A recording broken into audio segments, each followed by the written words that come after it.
Tonton video ini sampai selesai agar Anda tidak gagal paham. Sobat Namun Mas Lusapa, kembali lagi bersama dengan kami untuk mengulas fakta-fakta perpolitikan dan juga informasi terkini di tanah air. Foto Luhut dengan tersangka minyak goreng beredar, Iwan Sumule mengatakan luar biasa ternyata dekat. Beredar sebuah foto yang menunjukkan Menko Kemaritiman dan Investasi Luhut Binsar Panjaitan bersama dengan Komisaris Utama PT Wilmar Nabati Indonesia, Master Parulian Tumanggor yang kini telah berstatus tersangka kasus mafia minyak goreng atau Migor. Tampak dalam foto itu, Luhut mengenakan baju kemeja putih lengan pendek bercelana hitam tengah duduk di kursi, sedangkan MP Tumanggor persis berdiri di sebelahnya sambil tersenyum. Menanggapi beredarnya foto tersebut, Ketua Majelis Jaringan Aktivis Pro-Demokrasi Iwan Sumule memberikan komentar satire. Pak Luhut memang luar biasa, ternyata tersangka dekat dengannya. Citus Iwan dalam keterangannya pada Rabu 20 April. Menurut Iwan, kedekatan Luhut dengan komut PT Wilmar itu wajar mengundang reaksi, sebab minyak goreng yang sempat langka di pasaran belakangan ini membuat rakyat susah. Sialnya, tersangka itu tampak akrab dengan pejabat tinggi negara, dalam hal ini adalah Menko Marves Luhut Binsar Panjaitan. Minyak goreng jadi langka dan mahal di negeri sendiri karena diduga ada persekongkolan dengan perusahaan CPO yang dekat dengan pejabat negara. Sengsara rakyat di negerinya nan subur dan kaya, ironi, begitu pungkasnya.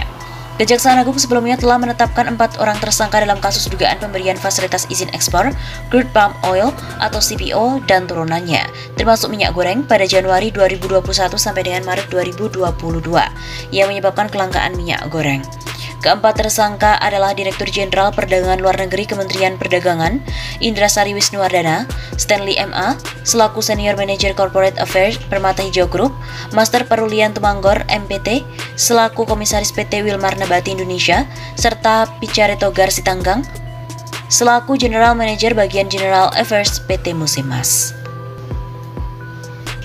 Seperti diketahui, Kejaksaan Agung baru saja mengumumkan adanya penyidikan korupsi mafia minyak goreng dengan tersangka Dirjen Perdagangan Luar Negeri Kementerian Perdagangan Indrasari Wisnuwardana. Namun ada yang menjadi sorotan dari momen ini, yakni soal kinerja KPK. Alih-alih diumumkan KPK, kasus korupsi ini diumumkan oleh Jaksa Agung Burhanuddin pada Selasa 19 April kemarin. Ex-jubir KPK Febri Diansyah membandingkan kinerja instansi yang pernah ia naungi itu dengan kontroversi yang belakangan beredar.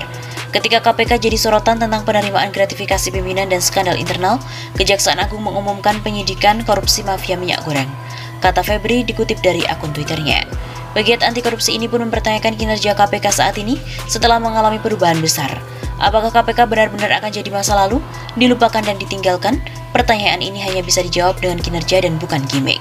Ia juga menyentil politisi Fahri Hamzah yang dulu menyetujui pengubahan undang-undang KPK. Mungkin dianggap lebih baik setelah 2 tahun lebih di bawah kepemimpinan periode ini, kata Febri Diansyah sambil memention akun Fahri Hamzah. Kalau KPK nggak nangkep koruptor, berarti korupsi sudah menurun. Apa mungkin begitu logikanya? Tanya Febri. Lebih lanjut, Febri juga menghargai kinerja Jaksa Agung yang menangani kasus korupsi minyak goreng. Yang kelihatan kinerja tentu perlu dihargai, seperti kejaksaan yang menangani kasus korupsi minyak goreng ini. Meskipun jangan juga terburu-buru menghukum karena proses masih berjalan. Begitu Febri mengingatkan.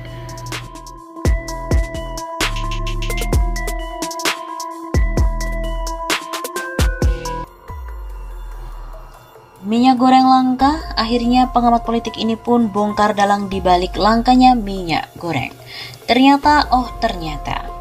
Pengamat politik Rocky Gerung menuding istana menjadi biang kerok fenomena kelangkaan minyak goreng belakangan ini. Mantan akademisi di perguruan tinggi tersebut mengatakan bukan lagi sebuah misteri mengungkap dalang kelangkaan minyak goreng.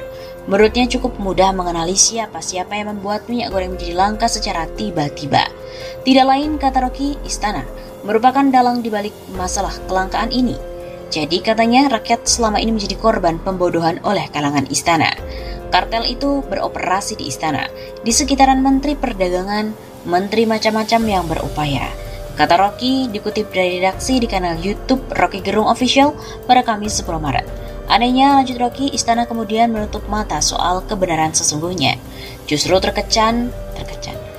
terkesan cuci tangan dengan menuding rakyat sebagai pelaku penimbunan. Ini konyolnya Departemen Perdagangan, dia panik sendiri lalu dia cari bau busuknya di mana. Jangan cari busuk di kamar emak-emak, bau busuk itu ada di kamar istana. Rocky mengaku paham betul sumber masalah ini. Ia menyebut sudah barang umum, kong kali kong antar elit dengan kartel-kartel di lingkaran istana. Istana sedang sibuk mengurus pembagian kue kepada oligarki, sehingga menyebabkan naiknya harga bahan pokok. Tak hanya itu, ia menambahkan jika sebetulnya oligarki ini berusaha saling jual untuk kebijakan. Ini sebetulnya ada upaya bagi-bagi lebih ketat dan itu yang menyebabkan kenaikan harga. Maka mereka melakukan penimbunan untuk memeras kebijakan. Jadi sebetulnya, lanjut Rocky, kegaduhan soal kelangkaan minyak goreng adalah kehendak kalangan istana. Ini otaknya kementerian betul-betul hanya ingin mencurigai rakyat. Kecurigaan itu datang dari kedunguan kebijakan mereka sendiri. Begitu tuturnya. Tega-teganya 415 juta liter minyak goreng murah malah dijual ke luar negeri. Sebanyak 415 juta liter minyak goreng murah yang harusnya dibagikan kepada masyarakat dalam negeri, minyak tersebut justru dijual ke distributor luar negeri. Mendak Muhammad Lutfi mengatakan bahwa harga minyak goreng tertahan hingga minggu ini karena terjadinya kebocoran minyak goreng murah hasil domestic market obligation atau DMO di tingkat distributor. Lutfi juga mengatakan bahwa temuan kebocoran distribusi minyak goreng murah tersebut karena sebagian minyak tersebut diselundupkan ke luar negeri. Hal tersebut dilakukan karena mengikuti harga minyak di luar negeri relatif lebih tinggi di dalam negeri dibandingkan dengan harga internasional dengan harga di dalam negeri. Ia juga menyebut bahwa kebocoran tersebut terjadi pada alur distribusi tingkat D1 dan D2. Menurut Lutfi, masih ada sejumlah orang di dalam negeri yang menahan pasokan sembari menunggu pemerintah bakal mencabut kebijakan harga eceran tertinggi atau HET minyak goreng hasil DMO itu. Sebenarnya ada yang menimbun di D1 dan D2, dijual di industri dan menyelundupkan ke luar negeri karena mereka beli murah. Ada spekulasi bahwa HET ini akan dicabut. Saya tegaskan, tidak ada rencana atau pemikiran untuk mencabut HET ini. Tandas Mendak saat meninjau pasokan minyak goreng curah di Pasar Kebayoran Lama, Jakarta Selatan, Rabu 9 Maret. Lutfi melaporkan, minyak goreng murah hasil kebijakan DMO sudah mencapai 415 juta liter sejak implementasi 14 Februari. Artinya ketersediaan minyak goreng murah itu dapat memenuhi kebutuhan masyarakat hingga 1,5 bulan ke depan. Jika minyak DMO ini dijual ke industri dengan harga internasional, ini tindakan melawan hukum yang akan kita berantas. Per kemarin itu sudah ada 415 juta liter minyak goreng DMO hanya 20 hari, barangnya ini melimpah sebenarnya. Berdasarkan sistem pemantauan pasar dan kebutuhan pokok Kemendak, harga minyak goreng curah masih tertahan tinggi di angka Rp16.000 per liter pada Senin 7 Maret.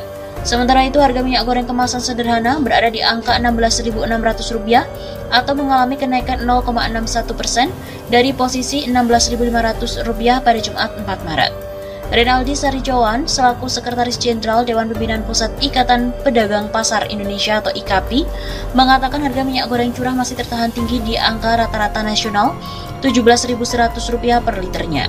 Harga itu relatif terpaut lebar dari harga eceran tertinggi atau HET yang ditetapkan oleh Kementerian Perdagangan untuk minyak goreng curah sebesar Rp11.500 per liter. Di beberapa pasar masih di angka Rp17.000, Rp18.000 bahkan sampai Rp20.000. Tentu ada kendala, apakah ada di hulu atau memang ada di distribusi. Hanya saja intervensi pemerintah lewat sejumlah manuver kebijakan tidak kunjung menekan gejolak harga di pasar sejak awal tahun ini. Begitu tandasnya.